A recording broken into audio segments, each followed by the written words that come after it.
ಎಲ್ಲ ನಮ್ಮ ಫ್ರೆಂಡ್ಸ್ ನೋಡ್ತಾ ಇದ್ದೀರಿ ಫಸ್ಟ್, ಆಮೇಲೆ ನಮ್ಮ ಸ್ಟೂಡೆಂಟ್ಸ್ ಕೂಡ ನೋಡ್ತಾ ಇರ್ತೀರಿ. ಇದೆಲ್ಲ ನೀವು ಮಾಡ್ಕೊಂಡಿರೋ ರಿಕ್ವೆಸ್ಟ್, ಒಂದು ಯೂಟ್ಯೂಬ್ ಚಾನಲ್ ಸ್ಟಾರ್ಟ್ ಮಾಡು ಅಂತ. ಕಾರಣ ಇಷ್ಟೇ, ನಾನೊಬ್ಬ ವೃತ್ತಿಯಲ್ಲಿ ಶಿಕ್ಷಕ. 1 ವರ್ಷ 2 ವರ್ಷ ಶಿಕ್ಷಕನಾಗಿ ಸೇವೆ ಸಲ್ಲಿಸಿನಿ ಕೂಡ. ಕ್ಲಾಸಲ್ಲಿ ಅದು ಯಾವುದೇ ಸಬ್ಜೆಕ್ಟ್ ಇರೋದಾಗ ಕ್ಲಾಸಲ್ಲಿ ಸ್ವಲ್ಪ ಒಂದು 10 ನಿಮಿಷ 15 ನಿಮಿಷ ಏನಾದರೂ ಎಕ್ಸ್ಟ್ರಾ ಟೈಮ್ ಸಿಕ್ಕರೆ ನಾನು ನಮ್ಮ ಸ್ಟೂಡೆಂಟ್ಸ್ಗಾಯಿತು ಅಥವಾ ಹೊರಗಡೆ ಫ್ರೆಂಡ್ ಸರ್ಕಲಲ್ಲಿ ನಮ್ಮ ಮಕ್ಕಳಿಗಾಯಿತು, ನಮ್ಮ ಫ್ರೆಂಡ್ಸ್ಗಾಯಿತು, ಇತಿಹಾಸದ ಕೆಲವು ಘಟನೆಗಳ ಬಗ್ಗೆ, ರೋಚಕವಾದ ವಿಷಯಗಳ ಬಗ್ಗೆ ಮತ್ತು ಹಲವಾರು ಆಧ್ಯಾತ್ಮಿಕ ವಿಚಾರಗಳ ಬಗ್ಗೆನೂ ಕೂಡ ಡಿಸ್ಕಸ್ ಮಾಡ್ತಿದ್ದೆ, ಅವ್ರಿಗೆ ಹೇಳ್ತಿದ್ದೆ. ಅದನ್ನೆಲ್ಲ ಅವರು ಅಷ್ಟು ಇಂಟ್ರೆಸ್ಟ್ ಕೊಟ್ಟು ಕೇಳಬೇಕಾದ್ರೆ ಅವ್ರು ನಂಗೆ ಸಜೆಷನ್ ಮಾಡಿದ್ದು, ನೀನು ಯಾಕೆ ಒಂದು ಯೂಟ್ಯೂಬ್ ಚಾನಲ್ನ ಸ್ಟಾರ್ಟ್ ಮಾಡಬಾರ್ದು ಅಂತ. ನನಗೆ ಯೂಟ್ಯೂಬ್ ಚಾನಲ್ ಸ್ಟಾರ್ಟ್ ಮಾಡಿ ಸಾವಿರಾರು ಸಬ್ಸ್ಕ್ರೈಬ್ಸು, ಆಮೇಲೆ ವ್ಯೂಸು, ಲೈಕ್ಸು ಅಂತ ಫೇಮಸ್ ಆಗಿ ಅದರಿಂದ ದೊಡ್ಡ ವ್ಲೋಗರ್ ಆಗಿ ದುಡ್ಡು ಸಂಪಾದನೆ ಮಾಡೋ ಉದ್ದೇಶ ನನಗೆ ಯಾವುದೂ ಇಲ್ಲ. ರಿಕ್ವೆಸ್ಟ್ ಮಾಡ್ಕೊತಿದ್ದೀನಿ, ನನಗೆ ಯಾರು ಸಬ್ಸ್ಕ್ರೈಬ್ ಮಾಡಬೇಡ, ಲೈಕ್ಸ್ ಕೂಡ ಕೊಡಬೇಡ. ನನ್ನ ವಿಚಾರಗಳೇನಾದ್ರು ತಪ್ಪಿದರೆ ಕಮೆಂಟ್ ಸೆಕ್ಷನಲ್ಲಿ ನಿಮ್ಮ ಅನಿಸಿಕೆಗಳನ್ನು ತಿಳಿಸಿ, ಅದನ್ನು ಹಾರ್ಟ್ಫುಲ್ಲಿ ರೆಸ್ಪೆಕ್ಟ್ ಮಾಡ್ತೇನೆ.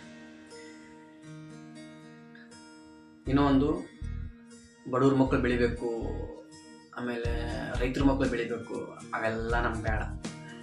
ನನ್ನ ಪ್ರಕಾರ ನಿಜವಾದ ಬಡವ ಅಂದ್ರೆ ಯಾರಿಗೂ ಒಂದು 10 ತಿನ್ನೋಕ್ಕೂ ಗತಿ ಇರಲ್ವಲ್ಲ, ಅವು ನನ್ನ ಪ್ರಕಾರ ನಿಜವಾದ ಬಡವ.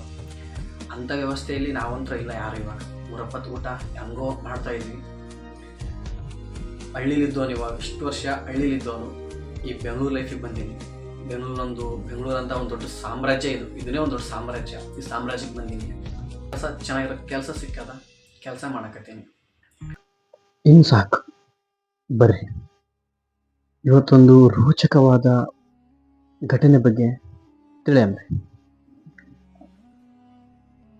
ಟೈಮ್ ಅಂದರೆ ಕೆಲವೊಂದು ಸಲ ನೈಸ್ ಮಾತಾಡಕ್ಕೆ ಹೋಗ್ತೀನಿ, ಇನ್ನೊಂದು ಕೆಲವು ಸಲ ಅದು ಬ್ಲಡ್ಡಲ್ಲಿ ಬಂದ್ಬಿಡುತ್ತೆ, ಹಳ್ಳಿ ಭಾಷೆ ಬಂದ್ಬಿಡುತ್ತೆ. ಸ್ವಲ್ಪ ಅಡ್ಜಸ್ಟ್ ಮಾಡ್ಕೊರಿ, ನಮ್ಮವ್ರು ಹೋದಾಗ ಅಡ್ಜಸ್ಟ್ ಮಾಡ್ಕೊತೀರಿ.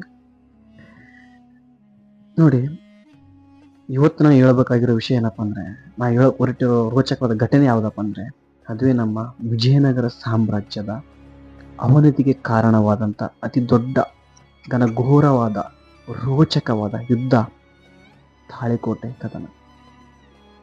ಕ್ರಿಸ್ತಶಕ 1565ರಲ್ಲಿ ನಡೆದಂಥ ಆ ಯುದ್ಧದ ಬಗ್ಗೆ, ಆ ಸನ್ನಿವೇಶದ ಬಗ್ಗೆ, ಎಕ್ಸಾಕ್ಟ್ ಆಗಿ ಆ ಯುದ್ಧದಲ್ಲಿ ಏನಾಯಿತು, ಯಾಕೆ ನಮ್ಮ ವಿಜಯನಗರ ಸಾಮ್ರಾಜ್ಯ ಸೋಲ್ಬೇಕಾಯಿತು, ಆ ಒಂದು ವಿಷಯದ ಬಗ್ಗೆ ನಾನು ಇವತ್ತು ಮುಂದೆ ಚರ್ಚೆ ಮಾಡ್ತೀನಿ. ನೋಡಿ, ವಿಜಯನಗರ ಸಾಮ್ರಾಜ್ಯದ ಘನತೆ, ಶ್ರೇಷ್ಠತೆ,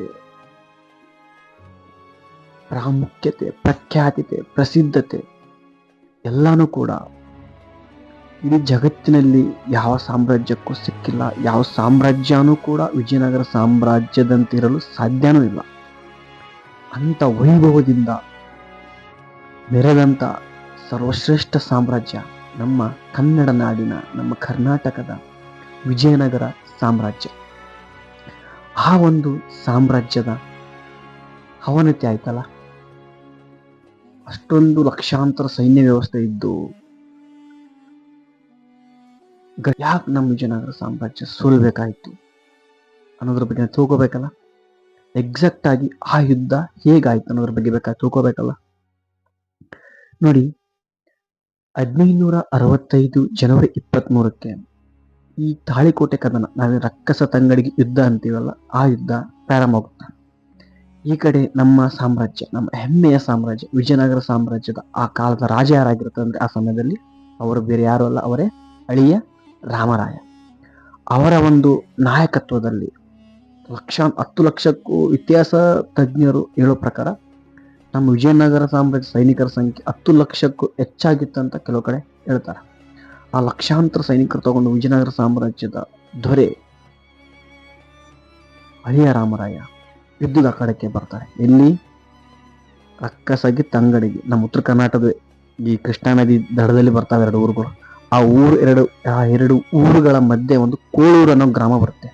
ಅಲ್ಲಿ ವಿಶಾಲವಾದ ಬಯಲು ಪ್ರದೇಶ ಆದ. ಆ ಒಂದು ಪ್ರದೇಶದಲ್ಲಿ ಯುದ್ಧ ನಡೀತದೆ. ಯಾರ್ಯಾರಿಗೆ? ಈ ಕಡೆ ವಿಜಯನಗರ ಸಾಮ್ರಾಜ್ಯದ ನಮ್ಮ ಅಧಿಪತಿಗಳಾದ ಅಳಿಯ ರಾಮರಾಯ ಅವರಿಗೂ ಮತ್ತು ಶಾಹಿ ಸುಲ್ತಾನರು ಏನಂತೀವಲ್ಲ, ಬಹುಮನಿ ಸುಲ್ತಾನ 5 ಶಾಹಿ ಸುಲ್ತಾನರಾಗಿ ಒಡೆದೋಯ್ತಲ್ಲ, ಆ ಮನೆತನದವ್ರಿಗೆ.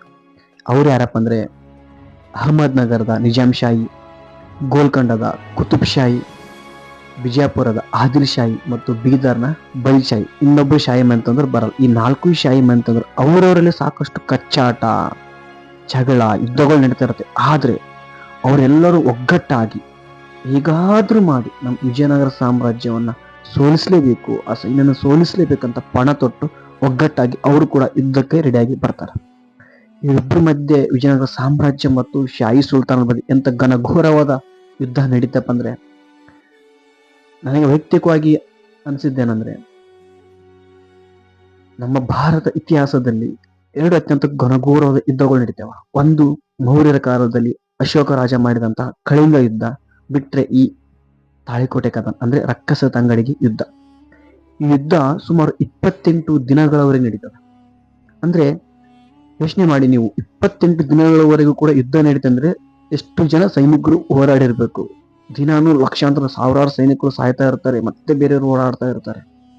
ಆಯ್ತು, ಯುದ್ಧ ಪ್ರಾರಂಭ ಆಗುತ್ತೆ. ಈ ಕಡೆ ನಮ್ಮ ರಾಜ ಅಳಿಯ ರಾಮರಾಯ, ಅವರ ತಮ್ಮನಾದ ತಿರುಮಲರಾಯ ಮತ್ತು ವೆಂಕಟಾದ್ರಿ ಇವರೆಲ್ಲರೂ ಈ ಯುದ್ಧದಲ್ಲಿ ಭಾಗವಹಿಸ್ತಾರೆ. ಹಳೆಯ ರಾಮರಾಯ ದೂರದಲ್ಲಿ ಡೇರೆಯಲ್ಲಿ ಕೂತು ನೋಡ್ತಿರ್ತಾನೆ ಯುದ್ಧನ.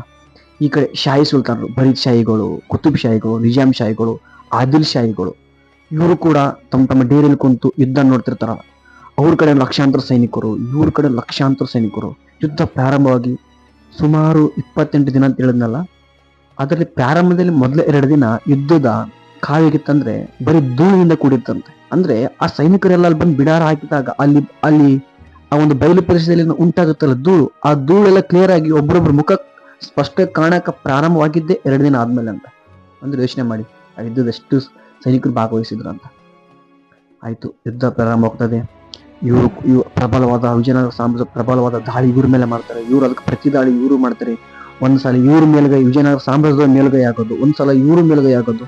ಇನ್ನೇನು ಶಾಹಿ ಸುಲ್ತಾನರು ಯುದ್ಧವನ್ನ ಸೋಲ್ಬೇಕನ್ನೋಷ್ಟರಲ್ಲಿ ವಿಜಯನಗರ ಸಾಮ್ರಾಜ್ಯ ಸೈನ್ಯ ಇನ್ನೇನು ಗೆದ್ದೇ ಬಿಡ್ತು ಅನ್ನೋಷ್ಟರಲ್ಲಿ 2 ರೋಚಕವಾದ ತಿರುವುಗಳಾಗ್ತವೆ. ಆ ತಿರುವುಗಳೇ, ಒಂದು, ಶಾಹಿ ಸುಲ್ತಾನರ ಎಲ್ಲಾ ಸೈನ್ಯ ವ್ಯವಸ್ಥೆಗೆ ಒಬ್ಬ ದಂಡನಾಯಕ ಇರ್ತಾನೆ. ಅವನ ಹೆಸರೇ ರೂಮಿ ಖಾನ್. ಅವನೇನ್ ಮಾಡ್ತಾನೆ, ನಾವೀಗಿನ ಬಿಜಾಪುರದಲ್ಲಿ ನೋಡ್ತಾರ ಮಾಲಿಕೆ ಮೈದಾನ ಪಿರಂಗಿ, ದೊಡ್ಡದಾದ ಪಿರಂಗಿ, ಆ ಪಿರಂಗಿನ ತಯಾರಿಸ್ತೇನೆ ಅವನು. ಅವನೇನ್ ಮಾಡ್ತಾನೆ, ಯುದ್ಧದಲ್ಲಿ ಅವನೊಬ್ಬ ಚಾಣಾಕ್ಷನೇ ಇರ್ತಾನೆ. ಅವನೇನ್ ಮಾಡ್ತಾನೆ, ಆ ಪಿರಂಗಿನ ಮದ್ದುಗುಂಡನಾಕಿ ಉಡಾಯಿಸ್ತಿರ್ತಾರಲ್ಲ, ಅದರಲ್ಲಿ ಚೂಪಾದ ತಾಮ್ರದ ನಾಣ್ಯಗಳನ್ನು ಸೇರಿಸ್ತಾನೆ. ಆ ತಾಮ್ರದ ನಾಣ್ಯಗಳನ್ನು ಸೇರಿಸಿ ಅದನ್ನ ಅಲ್ಲಿಂದ ಬ್ಲಾಸ್ಟ್ ಮಾಡಿದ ತಕ್ಷಣ, ಪಿರಂಗಿನ ಉಡಾಯಿಸಿದ ತಕ್ಷಣ ಆ ಪಿರಂಗಿಗಳು ನಮ್ಮ ವಿಜಯನಗರ ಸೈನಿಕರ ಮೇಲೆ ಬಿದ್ದು ಚುಚ್ಕೊಂಡ್ಬಿಡ್ತಾವ. ಒಬ್ಬೊಬ್ಬರ ಮೇಲೆ ಒಂಥರ ಕಣ್ಣಿಗೆ, ಕೈಗೆ, ಕಾಲಿಗೆ ಚುಚ್ಕೊಂತು. ಒಂದು ಸಲ ಪಿರಂಗಿಯನ್ನು ಹೊಡೆದ್ರೆ 1000 ಸೈನಿಕರು ಯುದ್ಧ ರಣರಂಗದಲ್ಲಿ ಸಾವನ್ನಪ್ತಿರ್ತಾರ. ಅಂದ್ರೆ ಯೋಚನೆ ಮಾಡಿ ಅವನೆಂತ ಒಂದು ಅಸ್ತ್ರ ಕಂಡಿಡ್ದ ಅಂಬೋದು. ಆ ಮಾಲಿಕೆ ಮೈದಾನ ಇದ್ರ ಬಿಜಾಪುರ್ಗೆ ಹೋದ್ರೆ ನೋಡ್ಬೋದು. ಅದನ್ನ ಬ್ರಿಟಿಷರು ತಗೊಂಡೋಗ್ಬೇಕಂತ ಎಷ್ಟು ಪ್ರಯತ್ನ ಮಾಡಿದ್ರು, ಬಟ್ ಆಗ್ಲಿಲ್ಲ, ಅಷ್ಟು ಭಾರವಾಗದ. ಅದು ಬಿಡಿ, ಈ ತರ ಯುದ್ಧ ನಡೀತಿರುತ್ತೆ. ಪಕ್ಷಾಂತರ ಸೈನಿಕರು ಭಾಗವಹಿಸಿದ್ರು, ದಿನಾಲೂ ಸಾವಿರಾರು ಸೈನಿಕರು ಸಾಯ್ತಾ ಇರ್ತಾರೆ. ಇದು ಒಂದು ಕಾರಣ. ಇನ್ನೂ ಒಂದು ಕಾರಣ ಏನಪ್ಪಾ ಅಂದ್ರೆ, ನಮ್ಮ ವಿಜಯನಗರ ಸಾಮ್ರಾಜ್ಯದಲ್ಲಿ ಏನ್ ಹೇಳಿದ್ನಲ್ಲ 10 ಲಕ್ಷಕ್ಕೆ ಹೆಚ್ಚು ಸೈನಿಕರು ಇರ್ತಾರೆ. ಅದರಲ್ಲಿ 1 ಲಕ್ಷಕ್ಕೂ ಅಧಿಕ ಸೈನಿಕರು ಮುಸಲ್ಮಾನರೇ ಇರ್ತಾರೆ. ಅವರು ಕೂಡ ಈ ಹಿಂದೆ ಹಲವಾರು ಯುದ್ಧಗಳಲ್ಲಿ ಭಾಗವಹಿಸಿ ವಿಜಯನಗರ ಸಾಮ್ರಾಜ್ಯದ ಗೆಲುವಿಗೆ ಪ್ರಮುಖ ಕಾರಣನೂ ಆಗಿರ್ತಾರೆ. ಆದ್ರೆ ಟ್ವಿಸ್ಟ್ ಇರೋದೇ ಇಲ್ಲಿ. ವಿಜಯನಗರ ಸಾಮ್ರಾಜ್ಯದಲ್ಲಿರ್ತಕ್ಕಂಥ ಮುಸಲ್ಮಾನ ಸೈನಿಕರು ಏನಿದಾರಲ್ಲ, ಅವರಿಗೆ ದಂಡನಾಯಕರಾಗಿರ್ತಾರೆ ಜಿಲಾನಿ ಬ್ರದರ್ಸ್, ಅಂದ್ರೆ ಜಿಲಾನಿ ಸಹೋದರ ಅಂತ ಇಬ್ರು ಆಗಿರ್ತಾರೆ. ಅವ್ರನ್ನ ಈ ಒಬ್ರಿಗೆ ಏನಿರ್ತಾರಲ್ಲ ಶಾಹಿ ಸುಲ್ತಾನರು, ಅವ್ರನ್ನ ಹೈಜಾಕ್ ಮಾಡ್ಬಿಡ್ತಾರೆ. ಅಂದ್ರೆ ಯಾವ ಹೈಜಾಕ್ ಮಾಡ್ತಾರೆ ಅಂದ್ರೆ, ಅವರಿಗೆ ಆಮಿಷ ಒಡ್ಡು ಬಿಡ್ತಾರೆ, ಸಂಪತ್ತಿನ ಆಮಿಷ, ರಾಜ್ಯದ ಆಮಿಷ ಎಲ್ಲ ಒಡ್ಡಿ ಅವ್ರನ್ನ ಒಂಥರ ತಮ್ಮ ಹತೋಟಿಯಲ್ಲಿ ತಗೊಂಡ್ಬಿಡ್ತಾರೆ. ಅವರ ಮಾತಿಗೆ ಮರಳಾದಂತ ಜಿಲಾನಿ ಬ್ರದರ್ಸ್ ವಿಜಯನಗರ ಸಾಮ್ರಾಜ್ಯ ಜೊತೆಗೂಡಿ ಶಾಹಿ ಸುಲ್ತಾನರ ವಿರುದ್ಧ ಹೋರಾಟ ಮಾಡಬೇಕಾಗಿರ್ತಕ್ಕಂಥ ಜಿಲಾನಿ ಬ್ರದರ್ಸ್ ವಿಜಯನಗರ ಸಾಮ್ರಾಜ್ಯ ವಿರುದ್ಧನೇ ನಿಂತು ಬಿಡ್ತಾರೆ. ಇದು ಕೂಡ ಅಲ್ಲಿನ ನಮ್ಮ ವಿಜಯನಗರ ಸಾಮ್ರಾಜ್ಯ ಸೈನಿಕರಿಗೆ ತೋಚೋದಿಲ್ಲ. ಯಾರ ಜೋಡಿ ಯುದ್ಧ ಮಾಡ್ಬೇಕು, ನಾವು ಶಾಹಿ ಸುಲ್ತಾನ್ರ ಜೋಡಿ ಯುದ್ಧ ಮಾಡ್ಬೇಕಾ ಅಥವಾ ನಮ್ಮವ್ರ ಜೋಡಿನೇ ಯುದ್ಧ ಮಾಡ್ಬೇಕಂತ ಒಂದು ಕಳವಳ ಆಗ್ಬಿಡುತ್ತೆ, ಒಂದು ಕನ್ಫ್ಯೂಷನ್ ಸ್ಟಾರ್ಟ್ ಆಗ್ಬಿಡುತ್ತೆ ಅವರಲ್ಲಿ. ಆ ಟೈಮಲ್ಲಿ ಇದೆಲ್ಲ ಗಮನಿಸ್ತಾ ಇರ್ತಕ್ಕಂಥ ಅಳಿಯ ರಾಮರಾಯ, ಅವನಿಗೆ ಅಳಿಯ ರಾಮರಾಯ ಯುದ್ಧದಲ್ಲಿ ಬಂದಾಗ ಅವನ ವಯಸ್ಸೆಷ್ಟು 90ಕ್ಕಿಂತ ಹೆಚ್ಚಂತ ಹೇಳ್ತಾರೆ ಇತಿಹಾಸ ತಜ್ಞರು. ಎಲ್ಲ ನೋಡ್ತಿರ್ತಕ್ಕಂಥ ಅಳಿಯ ರಾಮರಾಯ ಇದನ್ನ ಈ ಯುದ್ಧದ ಕಾವು ಬೇರೆನೆ ಆಗ್ತಿದೆ, ಏನೋ ಬೇರೆನೆ ಹಿಡಿತಿದೆ ಅನ್ಕೊಂಡು ಅವನು ಅವನ್ನ ಸೈನಿಕರು ಪಲ್ಲಕ್ಕಿಲಿ ಹೊತ್ಕೊಂಡು ಅವರು ಯುದ್ಧದ ರಣರಂಗದಲ್ಲಿ ಮಧ್ಯದಲ್ಲಿ ಬರ್ತಾರೆ. ಆ ಟೈಮಲ್ಲಿ ಅಳಿಯ ರಾಮರ ವಿಜಯನಗರ ಸಾಮ್ರಾಜ್ಯ ಸೈನಿಕರ ಕುರಿತು ಈ ತರ ಹೇಳ್ತಾನೆ, ಏನಪ್ಪಾ ಅಂದ್ರೆ, ಯಾರು ಧೈರ್ಯಗೊಂಡ್ಬಾರ್ರಿ, ನಮ್ಮವ್ರೆ ನಮ್ಗೆ ಎದುರಾಗ್ಯಾರ, ಇವ್ರಿಗೂ ಬಿಡ್ಬೇಡ್ರಿ, ಎದುರು ಶತ್ರುಗಳು ಬರ್ರಿ, ಎಲ್ಲರಿಗೂ ಹೊಡೀರಿ, ಚರ್ಚಿರಿ, ನೀವು ಇದೇ ಉಂದುಬೇಡ್ರಿ ಅಂತ ಆತ್ಮಸ್ಥೈರ್ಯ ತುಂಬ್ತಾ ಇರ್ತಾರ ಅಳಿಯ ರಾಮರ ಕೂಗಿ ಆ ವಯಸ್ಸಲ್ಲೂ ಕೂಡ. ಆ ಸಮಯದಲ್ಲಿ ಈ ಒಂದು ಯಾರು ಅಹಮದ್ ನಗರ ನಿಜಾಂ ಶಾ ಅವರ ಒಂದು ಆನೆ ಅಳಿಯ ರಾಮರ ಇರ್ತಕ್ಕಂಥ ಜಾಗದ ಮೇಲೆ ಅವ್ರ ಪಲ್ಲಕ್ಕಿ ವಿರುದ್ಧ ಬಂದ್ಬಿಡುತ್ತೆ, ಪಲ್ಲಕ್ಕಿ ಮೇಲೆ ಬಂದ್ಬಿಡುತ್ತೆ. ಆ ಟೈಮಲ್ಲಿ ಆ ಪಲ್ಲಕ್ಕಿನ ಹೊತ್ಕೊಂಡಂತಹ ವಿಜಯನಗರ ಸೈನಿಕರು ಭಯಪಟ್ಟು ಆ ಪಲ್ಲಕ್ಕಿನ ಕೆಳಗೆ ಬಿಟ್ಬಿಡ್ತಾರೆ. ಆ ಸಮಯದಲ್ಲಿ ಅಳಿಯ ರಾಮರ ಪಲ್ಲಕ್ಕಿನ ಕೆಳಗೆ ಬಿದ್ದ ತಕ್ಷಣನೇ ಆ ಒಂದು ದೃಶ್ಯನ ನೋಡೋಣ, ಈ ಪಿರಂಗಿನ ಉಡಾಯಿಸ್ತಾ ರೂಮಿಕಾನ್ ನೋಡ್ತಾನೆ. ನೋಡಿ, ಇವನೇ ಅಳಿಯ ರಾಮರಾಯ ಅನ್ನೋದು ಖಾತ್ರಿ ಆದ ತಕ್ಷಣನೇ ಅವನ ಸೆರೆ ಹಿಡಿದು ಸೀದಲ್ಲಿ ತಗೊಂಡ್ಬರ್ತಾನ. ಅವನ ಈ ಅಹಮದ್ ನಗರದ ಹುಸೇನ್ ನಿಜಾಂ ಶಾ ಮುಂದೆ ತಗೊಂಡ್ ಬರ್ತಾನೆ. ಸಾಮಾನ್ಯವಾಗಿ ಯುದ್ಧದಲ್ಲಿ ಸಿರಸಿಕ್ಕ ರಾಜರುಗಳೊಂದಿಗೆ ಒಪ್ಪಂದ ಮಾಡಿಕೊಂಡು ಅಥವಾ ಯಾವುದೇ ರೀತಿಯ ದಂಡವಾಗಿ ಹಲವಾರು ವಿಚಾರಗಳಿಂದ ಯುದ್ಧವನ್ನು ಅಂತ್ಯ ಮಾಡೋದು ನೋಡಿ. ಆದ್ರೆ ಈ ಹುಸೇನ್ ನಿಜಾಂ ಶಾ ಏನ್ ಮಾಡ್ತಾನಂದ್ರೆ, ಇವಾಗ ಈಗ ಸಿಕ್ಕಂತ ಅಳಿಯ ರಾಮರಾಯನ ನಾವು ಏನಾದ್ರು ಕ್ಷಮಿಸಿ ಬಿಟ್ರೆ ಅವ ಮತ್ತೆ ಹೋಗಿ ಮತ್ತೊಂದು 10 ಲಕ್ಷ ಸೈನಿಕರು ತಗೊಂಡ್ಬಂದು ಆಮೇಲೆ ಯುದ್ಧ ಮಾಡ್ತಾನೆ, ಮತ್ತೆ ನಾವು ಉಳಿಯಲ್ಲ ಅಂಬೋದು ಅವನಿಗೆ ಗೊತ್ತಾಗ್ಬಿಡುತ್ತೆ. ಹಂಗಾಗಿ ಅಳಿಯ ರಾಮರಾಯನೇ ಬಿಡಬಾರದು, ಇಲ್ಲಿಗೆ ಕೊನೆ ಆಗ್ಬೇಕು ಅನ್ಕೊಂಡು ಅಳಿಯ ರಾಮರಾಯನ ರುಂಡಾನ ಕಡಿದು ಬಿಡ್ತಾನೆ. ಆ ಅಳಿಯ ರಾಮರಾಯನ ರುಂಡನ ಕಚ್ಚಂದ ಕಡಿದ ತಕ್ಷಣನೇ ಆ ಒಂದು ತಲೆಯನ್ನ ಶಾಹಿ ಸುಲ್ತಾನರ ಸೈನಿಕರು ಬರ್ಚಿ ಅಂದ್ರೆ ಪಲ್ಯ ಅಂತೀವಲ್ಲ, ಒಂದು ಬರ್ಚಿ ಯುದ್ಧದಲ್ಲಿ ಇರ್ತಾರೆ, ಅದಕ್ಕೆ ಸಿಕ್ಸ್ಕೊಂಡು ಯುದ್ಧದಲ್ಲೆಲ್ಲ ರಣರಂಗದಲ್ಲೆಲ್ಲ ಓಡಾಡ್ತಿರ್ತಾರೆ. ಅದನ್ನು ನೋಡಿದಂತಹ ನಮ್ಮ ವಿಜಯನಗರ ಸೈನಿಕರಲ್ಲಿ ಎದೆಯಲ್ಲಿ ನಡುಕ ಸ್ಟಾರ್ಟ್ ಆಗ್ಬಿಡ್ತು. ಏನಪ್ಪಾ ಇದು ಏನಾಗ್ಬಿಡ್ತು ಅಂತ ಅದರಿಂದ ಗಾಬರಿ ಆಗ್ಬಿಡ್ತಾರೆ ನಮ್ಮ ಸೈನಿಕರು. ಇದರಿಂದ ದಿಕ್ಕ ಅವ್ರಲ್ಲಿ ಭಯ ಉಟ್ಕೊಂಡು ಆಯ್ತು ಇನ್ನು ನಾವು ಉಳಿಯಲ್ಲ ಅನ್ಕೊಂಡು ಹೆಂಗ ಪ್ರಾಣದ ಉಳಿಸ್ಕೊಂಡ್ರು ಆಯ್ತು ಅನ್ಕೊಂಡು ಲಕ್ಷಾಂತರ ಸೈನಿಕರು ಓಡಕ್ ಸ್ಟಾರ್ಟ್ ಮಾಡ್ತಾರೆ. ಅವ್ರು ಓಡೋರು ಕೂಡ ಶಾಹಿ ಸುಲ್ತಾನ್ ಅಟ್ಟಾಡಿಸಿ ಕೊಲೆ ಮಾಡ್ತಾರೆ. ಸುಮಾರು ಯುದ್ಧದಲ್ಲಿ ಹೇಳ್ತಾರೆ, ಇವರಲ್ಲೂ ಶಾಹಿ ಸುಲ್ತಾನರಲ್ಲೂ ಕೂಡ ಲಕ್ಷಾಂತರ ಸೈನಿಕರು ಮರಣ ಹೊಂದಿದ್ದಾರೆ. ಇವರಲ್ಲೂ ಕೂಡ ಸಾಮ್ರಾಜ್ಯದ ಸೈನಿಕರು ಕೂಡ ಹತರಾಗ್ತಾರೆ ಯುದ್ಧದಲ್ಲಿ. ಲಕ್ಷಾಂತರ ಸೈನಿಕರನ್ನ ಆ ರಣರಂಗದಲ್ಲಿ ಸುಡಲಾಗುತ್ತಂತ ಇತಿಹಾಸ ತಜ್ಞರು ಹೇಳ್ತಾರೆ. ಈ ತರ ಈ ಒಂದು ಯುದ್ಧದಲ್ಲಿ ನಮ್ಮ ವಿಜಯನಗರ ಸಾಮ್ರಾಜ್ಯಕ್ಕೆ ಸೋಲಾಗ್ತದ, ಶಾಹಿ ಸುಲ್ತಾನರಿಗೆ ಗೆಲುವಾಗ್ತದ. ನೋಡಿ, ಇಲ್ಲಿಗೆ ಯುದ್ಧದ ಕಾವು ನಿಲ್ಲಲ್ಲ. ಏನೋ ಶಾಹಿ ಸುಲ್ತಾನರು ಗೆದ್ರು, ಅಲ್ಲಿಂದನೇ ನಿಜವಾದ ಭೀಕರತೆ ಸ್ಟಾರ್ಟ್ ಆಗೋದು. ಈ ಒಂದು ಯುದ್ಧನ ಈ ಶಾಹಿ ಸುಲ್ತಾನರು ಗೆಲ್ತಾರೆ. ಗೆದ್ದ ತಕ್ಷಣ ಅವರು ಡೈರೆಕ್ಟ್ ಆಗಿ ಹಂಪಿ ಕಡೆ ಬರೋದಿಲ್ಲ, ಅಂದ್ರೆ ವಿಜಯನಗರದ ಕಡೆ ಬರೋದಿಲ್ಲ. ಅವ್ರು ಮೊದಲು ಮಾಡೋ ಕೆಲಸನೇ ವಿಜಯನಗರ ಸಾಮ್ರಾಜ್ಯದ ಅರಸರು ಅಳಿಯ ರಾಮರ ಯುದ್ಧ ಮಾಡೋ ಖರ್ಚಿಗೆ ತಂದಿದ್ನಲ್ಲ ಬಂಗಾರನ, ಜಸ್ಟ್ ಖರ್ಚಿಗೆ ತಂದಿರೋ ಬಂಗಾರನೇ ಅವ್ರು ಹಂಚ್ಕೊಳ್ಳೋಕೆ 10 ದಿನ ಬೇಕಾಯ್ತಂತೆ ಈ ಶಾಹಿ ಸುಲ್ತಾನರಿಗೆ. ಯೋಚನೆ ಮಾಡ್ರಿ ನೀವು, ಬರೀ ಯುದ್ಧದ ಖರ್ಚಿಗೆ ತಂದಿರೋ ಬಂಗಾರನ ಹಂಚ್ಕೊಳ್ಳೋಕೆ ಈ 4 ಜನ ಶಾಹಿ ಸುಲ್ತಾನರಿಗೆ ಹಂಚ್ಕೊಳ್ಳೋಕೆ 10 ದಿನ ಬೇಕಂದ್ರೆ ಇನ್ನು ವಿಜಯನಗರದಲ್ಲಿ ಎಷ್ಟು ಸಂಪತ್ತಿರಬೇಡ. ನಂಬಕ್ಕೆ ಅಸಾಧ್ಯ ಅನ್ಸುತ್ತಲ್ಲ, ಅದು ಸತ್ಯನೇ. ಇತಿಹಾಸದಲ್ಲಿ ಕೂಡ ಅದು ದಾಖಲೆ ಆಗ್ಯದ. ಆಯ್ತು, ಇಲ್ಲೆಲ್ಲ ಅಷ್ಟೆಲ್ಲ ಬಂಗಾರ ಹಂಚ್ಕೊಂತಾರೆ, ನನಗಿಷ್ಟು ನಿನಗಿಷ್ಟು ಅಂತ ಹಂಚ್ಕೊಂಡು ಅಲ್ಲಿಂದ ಹಂಪಿ ಕಡೆ ಹೋಗ್ತಾರೆ, ವಿಜಯನಗರ ಕಡೆ ಹೋಗ್ತಾರೆ. ಅವ್ರು ಈಗಾಗಲೇ ಯುದ್ಧದಲ್ಲಿ ವಿಜಯನಗರ ಸೋತಿರೋ ಸುದ್ದಿ ಯಾರಿಗೆ ಗೊತ್ತಾಗಿರುತ್ತೆ? ಹಂಪಿ ಜನಕ್ಕೆ ಗೊತ್ತಾಗಿರುತ್ತೆ, ಅಲ್ಲಿ ನಾಯಕರಿಗೆ ಗೊತ್ತಾಗಿರುತ್ತೆ. ಅವ್ರೇನ್ ಮಾಡ್ತಾರೆ, ಇನ್ನು ನಾವು ಉಳಿಯಲ್ಲ ಅನ್ಕೊಂಡು ಇರೋಬ್ಬರ ಬಂಗಾರ ಎಲ್ಲ ತಗೊಂಡು ಅವ್ರ ಕೈ ಎಷ್ಟು ಸಿಗುತ್ತೆ ಅಷ್ಟು ತಗೊಂಡು ಹೋಗ್ಬಿಡ್ತಾರ, ಪಲಾಯನ ಮಾಡಿಬಿಡ್ತಾರ, ಆ ರಾಜ್ಯನೇ ಬಿಟ್ಟು ಹೋಗ್ಬಿಡ್ತಾರ. ಆ ಸಮಯದಲ್ಲಿ ಈ ಶಾಹಿ ಸುಲ್ತಾನರು 10 ದಿನ ಆದ್ಮೇಲೆ ವಿಜಯನಗರಕ್ಕೆ ಎಂಟ್ರಿ ಕೊಡ್ತಾರ. ಎಂಟ್ರಿ ಕೊಟ್ಟಾಗ ಯೋಚನೆ ಮಾಡಿ, ವಿಜಯನಗರದಲ್ಲಿರ್ತಕ್ಕಂಥ ಬಂಗಾರನೆಲ್ಲ ಈ ಕೈ ಎಷ್ಟು ಸಿಗುತ್ತಷ್ಟು ಆ ಜನ ತಗೊಂಡು ಹೋಗ್ಬಿಟ್ಟಾರ. ಆದ್ರೂ ಕೂಡ ಈ ಶಾಹಿ ಸುಲ್ತಾನರು ಸುಮಾರು 1500 ಆನೆಗಳ ಮೂಲಕ ವಿಜಯನಗರದಾಗಿರ್ತಕ್ಕಂಥ ಸಂಪತ್ತನ್ನ ತಮ್ಮ ರಾಜ್ಯಕ್ಕೆ ತಗೊಂಡು ಹೋಗ್ತಾರಂದ್ರೆ ಯೋಚನೆ ಮಾಡ್ರಿ ನೀವು. ಇಮ್ಯಾಜಿನ್, ಅದು ಊಹೆ ಮಾಡಕ್ಕೂ ಅಸಾಧ್ಯ. ಎಷ್ಟು ಸಂಪತ್ತು ಇರಬೇಡ ಅಲ್ಲಿ. ಅಷ್ಟು ಸಂಪತ್ತು ಬರ್ತಕ್ಕಂಥ ಸಾಮ್ರಾಜ್ಯ ದುರಂತವಾದ ಅಂತ್ಯ ಕಾಣುತ್ತೆ. ಎಷ್ಟೋ ದೇವಸ್ಥಾನಗಳಿಗೆ ಬೆಂಕಿ ಹಚ್ತಾರೆ. ಬೆಂಕಿ ಹಚ್ಚೋ ಉದ್ದೇಶ ಅವ್ರ ದೇವಸ್ಥಾನ ಹಾನಿನೇ ಮಾಡ್ಬೇಕಂತೇನಿಲ್ಲ, ಅವ್ರಿಗೆ ಸಿಟ್ಟು ಬಂದ್ಬಿಡುತ್ತ. ಇನ್ನೂ ಸಿಕ್ತಿತ್ತು ಬಂಗಾರ, ಇವ್ರು ತಗೊಂಡು ಹೋಗ್ಬಿಟ್ಟಂಗೆ ದೇವಸ್ಥಾನ ತಳಪಾಯ, ಅಥವಾ ಅಂದ್ರೆ ದೇವಸ್ಥಾನ ಗರ್ಭಗುಡಿಯಲ್ಲಿ ತಳಪಾಯದಲ್ಲಿ ಬಂಗಾರ ಇಡ್ತಿರ್ತಾರೆ ನಮ್ಮ ಸಂಸ್ಕೃತಿಯಲ್ಲಿ. ಸೊ ಅದನ್ನು ತಗೋಬೇಕಂದ್ರೆ ದೇವಸ್ಥಾನ ಬೆಂಕಿ ಹಚ್ತಾರೆ. ಆದ್ರೆ ಒಂದು ಅರ್ಥ ಆಗ್ದಿರೋದು, ಇಲ್ಲಿವರೆಗೂ ಒಂದು ಪ್ರಶ್ನೆಯಾಗಿ ಕಾಡ್ತಿರೋದು ಏನಂದ್ರೆ, ವಿಜಯನಗರದ ಬಹುತೇಕ ಎಲ್ಲಾ ದೇವಸ್ಥಾನಗಳನ್ನ ಹೊಡೆದಾಕ್ತಾರ, ಬೆಂಕಿ ಹಚ್ತಾರ. ಆದ್ರೆ ವಿಜಯನಗರದಲ್ಲಿ ಕೇಂದ್ರ ಬಿಂದು ಆಗಿರೋಕ್ಕಂತ ಶ್ರೀ ವಿರೂಪಾಕ್ಷ ದೇವಾಲಯವನ್ನು ಇವ್ರು ಮುಟ್ಟಲ್ಲ. ಆ ದೇವಸ್ಥಾನಕ್ಕೆ 1% ಕೂಡ ಇವರು ಹಾನಿ ಮಾಡಲ್ಲ. ಅದು ಯಾಕೆ ಅನ್ನೋದು ಇಲ್ಲಿವರೆಗೂ ಗೊತ್ತಿಲ್ಲ. ಯಾಕಂದ್ರೆ ವಿಜಯನಗರ ಅಂದ ತಕ್ಷಣ ಅವ್ರ ಅಲ್ಲಿನ ಆರಾಧ್ಯ ದೇವ ಯಾರು? ಶ್ರೀ ಹಂಪಿ ವಿರೂಪಾಕ್ಷ.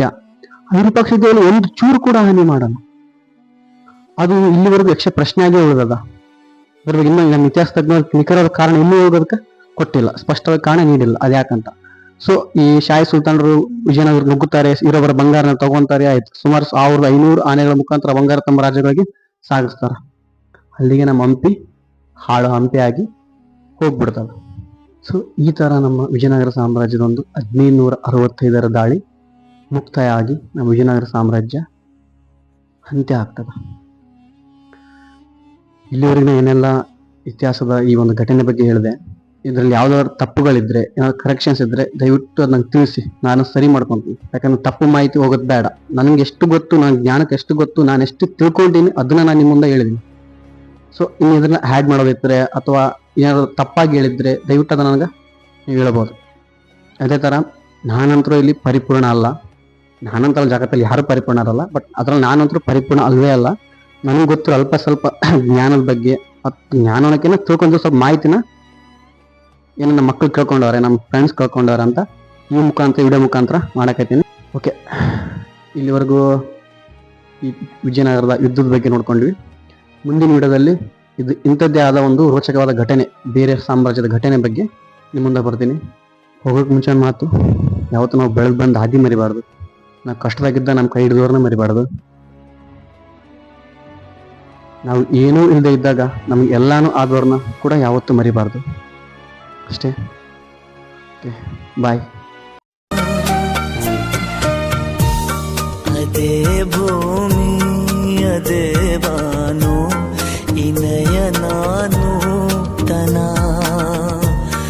ಅದೇ ದಾರಿ ಅದೇ ತಿರುವ